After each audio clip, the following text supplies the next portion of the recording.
It had been coming around the property for a few days, maybe longer. George S. had heard his youngest daughter, Stacy, who was only just out of kindergarten, so she was about 6, say the big bad dog was coming around. He had thought she was talking about some cartoon she had seen on television.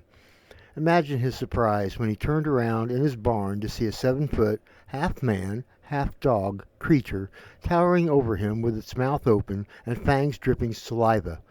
As it began to dive down toward his neck with those huge threatening teeth, he had just a split second to do something. It was late in July, the year of 1989, on a rental property that George had been living at for about 2.5 months. He and his family had really just gotten moved into the point where they knew where everything was at, and they had bought or otherwise acquired any and all the sort of tools and assorted propaganda which comes in handy when living out nearly off-grid, as they were, which probably their closest big city was Portland, and the closest town was probably be Canyon City, Oregon. So George was preparing for winter one mid-morning by getting his firewood situation in proper standing when he met the werewolf, or the Dogman, whatever you want to call it. If he hadn't been sharpening a splitting maul, we might not be hearing the story today, certainly not from the horse's mouth. George said it completely took him by surprise. He was just outside of his barn sharpening a splitting maul, which for those not familiar is literally a sledgehammer on one side and an axe on the other. The purpose for this is to have the axe part enter the wood you need to split first, and then the heaviness of the sledgehammer part helps drive the axe part on through the wood. It is a very effective tool for splitting wood by hand. The animal was standing right behind him when he finished the sharpening, and had it attacked before he turned, he would likely not be around today. Instead, however, the beast did in fact hesitate, or possibly it didn't arrive in time, whichever. It did not move from the towering position over his height until George had turned around, still holding that splitting maul. When the beast bent its head down with its mouth open, those long sharp teeth dripping saliva less than 12 inches from his neck, the splitting maul he held in his hands was thrust upwards in an effort to get it in between his neck and that open mouth with those sharp teeth about to be sunk into his flesh. George's effort to protect his neck resulted in breaking an unknown number of teeth out of the beast's mouth. The damage was not yet finished, however. No thanks to George, but just to dumb luck. But after breaking out the teeth, both the man and the beast didn't necessarily take a step back, but they did both lean back away from each other. Then George, out of sheer fright, let go of the splitting maul, which then dropped straight down, cutting into the wolfman's foot. To what extent was unknown, other than the creature then gave an audible yelp, followed by a quick limping retreat from the situation. George was so scared, shocked, and uncertain whether he had been injured that the thought of going after the beast was never entertained until much later. He had been incredibly lucky the splitting maul didn't land on his foot rather than on the beast's paw, or foot if you'd prefer. The partial prints shown from the blood trail would argue it was an overgrown paw complete with claws. He had been so taken by surprise that George couldn't tell what sort of hands or paws were on the beast's front legs, if you wanted to call them front legs. It did use them to leave the area after being injured on the back foot or paw. Until George dropped the freshly sharpened splitting maul, the creature had been standing up on the thing's back legs, making it tower over him.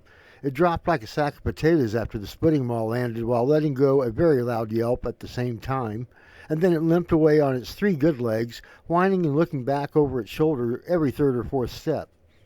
If George had followed the blood trail right then, he might have been able to find out where it was living. That information would have proved paramount, most likely, in the coming future for a man who would, from that day on, until he was able to get his family moved, live in constant fear of reprisal from a beast which clearly was stronger, faster, and that had meant evil from the very first time he laid eyes on it. George needed until the end of the summer to be able to get things arranged so he could move. It meant that there was going to be about a month or more where he would have to worry about his wife, Allie, and his 2 daughters, aged 6 and 8. And the family also had a small dog of no real pedigree, just a mutt they rescued, but that the girls dearly loved and that George and Allie did not want to see harmed. He did what he could to help ensure everyone's safety by setting up lights which faced away from the house in all directions. It created an area which the creatures would have to cross that would put them in the open. He felt sure they wouldn't like that too much. There was nothing saying that it would be back, but this was his family he was worrying about, so he would do whatever it took. He had a rifle and decided to set himself up on top of the house where he could see all the way around the house, and the lights he could set up gave him a clear shooting area if one of them tried to get close to the house. As it turned out, it was a good thing he set up the lights because howling outside of their property began that night. Even more intimidating was the fact that George was hearing the house coming from several different locations at intervals which would have required one lone beast to have raced through the forest in the darkness, and even then he wasn't certain it could have made the run in the time necessary. And since its attacker was now dealing with a wounded foot or paw, it was very unlikely the beast was capable of being in so many places, which meant he was dealing with more than one. He immediately regretted letting his family stay. Allie, Stacy, and Tracy were all terrified. George would have ushered his family out to the family car and drove them away, but to where? They were not rich by any means. He took into consideration their finances. First of all, if he was going to move them, then he would need as much money as he could come up with, because after all, he had just spent a bunch getting them moved into the place they were now needing to leave. He didn't have the money to pay another first and last month's rent, plus deposit, plus the cost of getting them moved again. Throw in the nightly cost of moving them to a motel where it was safe, and he simply didn't have the funds to pull it off. He fully intended to contact his current landlord and see what he could do to get as much of his money back as possible. If justice were done, either the creatures would be dealt with, or he should be given back all his money, but he didn't count on that happening. Getting moved into their current place was supposed to be a chance to get his feet back under him. Now it was turning out to be the exact opposite. It was like he had been set up to spend all his money, and not to mention the time and effort to get them moved. And George was a lone child. His parents passed away years ago. Allie's parents weren't very well off. Asking them for money was really going to be a burden on them. And they also were not close logistically, so they couldn't be counted on for a place to stay either. George and Allie were on their own. The howls continued to remind him he was no closer to a solution to his problem. Well, clearly he couldn't afford to whisk the family off to a motel for an extended stay. However, he could get them out of there for the night and maybe the next couple of nights, but after that they needed a more long-term solution. He climbed down from his perch on top of the house and went inside to gather his family. Allie had them ready. She had been doing her own thinking, and in her mind they were all leaving. George didn't say anything against it, figuring they could cross that bridge if they got out of there. Right now he was worried about getting his family to their car.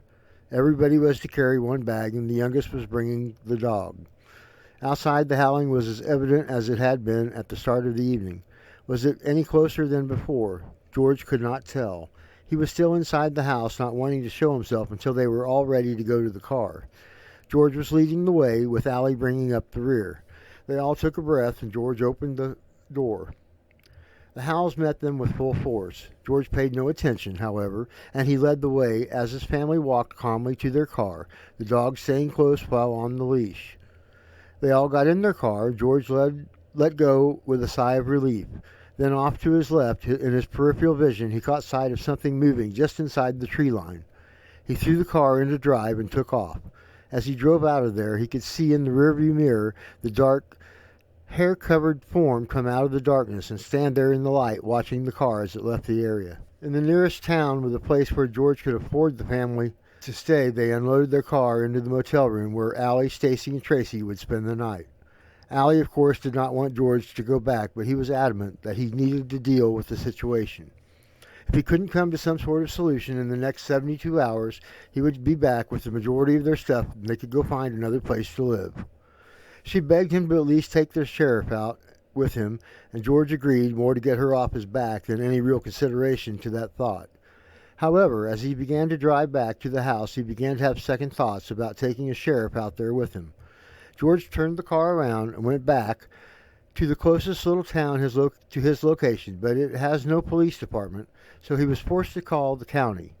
A county deputy sheriff eventually arrived, and George explained his situation. He said he really didn't know what he was going to go home to find, but that when he left it was crazy with the howling. The deputy sheriff was a young man, and he seemed rather uncertain about what to do, so in the end he agreed to follow George out to his place and at least stay long enough to assess the situation. George said that was all he could ask.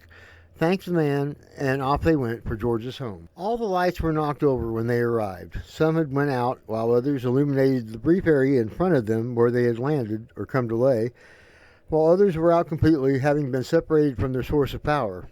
George exited his vehicle with his rifle in his hand, while the deputy sheriff drew his gun as well. The first thing George did was to go around and set his lights back up, so they again pointed out away from the house towards the woods.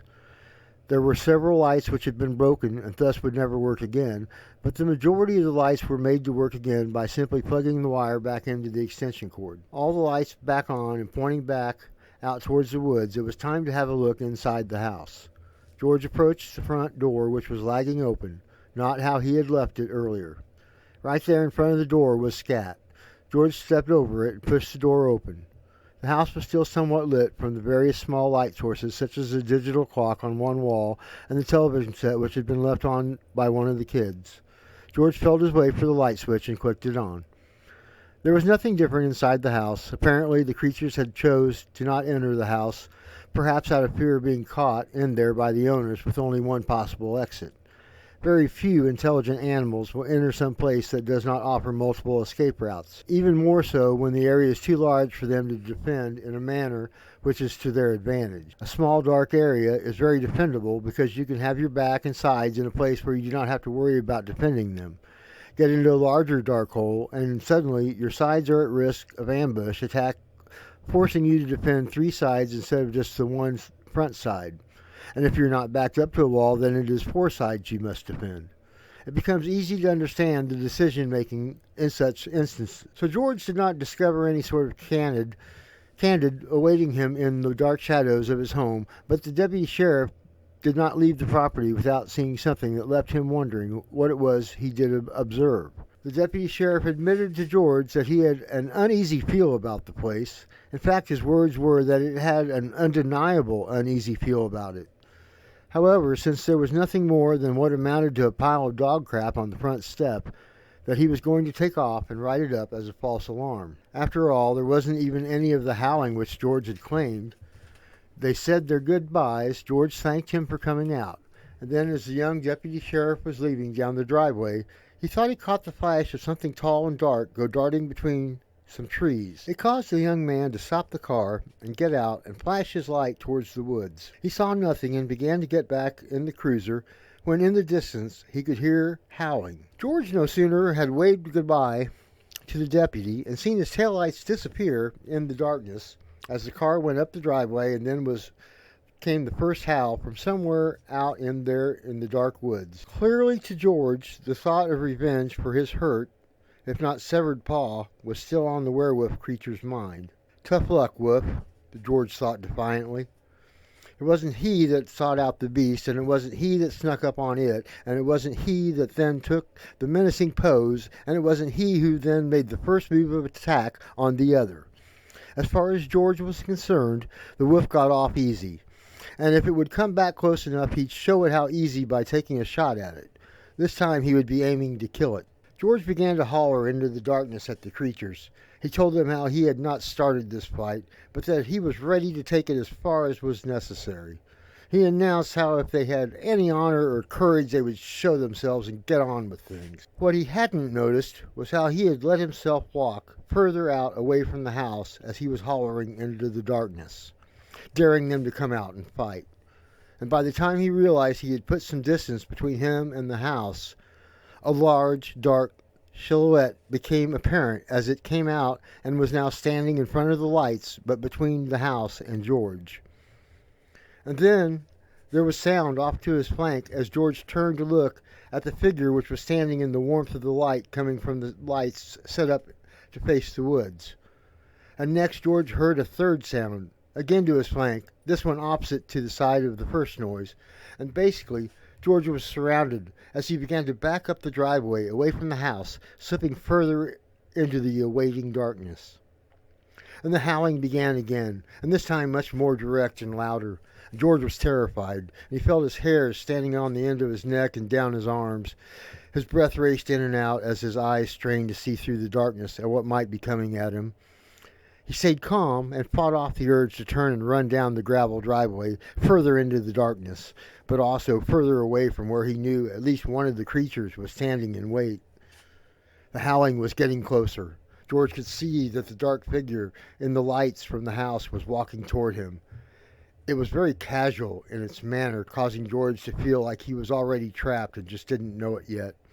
He turned his attention from one side to the other, always facing the woods on each side of him, expecting a charge at any time to come from one of those directions.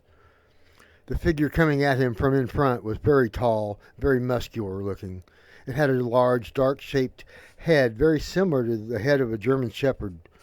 The shoulders on the beast were extremely wide, and it had a small waist which gave way to dog-shaped legs that bent the opposite direction at the knee than what a human is used to seeing. And it had a visible limp. George felt like he was done for. There seemed no way out, and then, like a rainstorm arriving to a drought-stricken landscape, a red light began to become visible, reflecting off the leaves of the surrounding trees in the woods on each side of him. The brightness of the red lights became brighter and brighter, and George turned around to look back up the gravel driveway just in time to see the deputy sheriff come sliding to a halt, lights on, pistol drawn, and hanging out the window of the driver's side of the vehicle.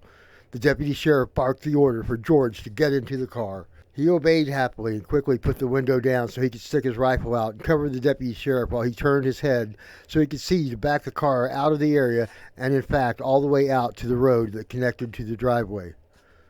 George was brought to the hotel his family was staying by the deputy sheriff, which was really nice of the man. And the next day George was brought back out to his rented home by the same deputy sheriff. He was able to gather the majority of their things, and then he left before it was close to getting dark that night. Rather than bore you with the mundane actions necessary to achieve the goal, suffice to say that the family and George survived the ordeal and eventually found housing elsewhere. Thank you for visiting. Please like and subscribe. It is appreciated.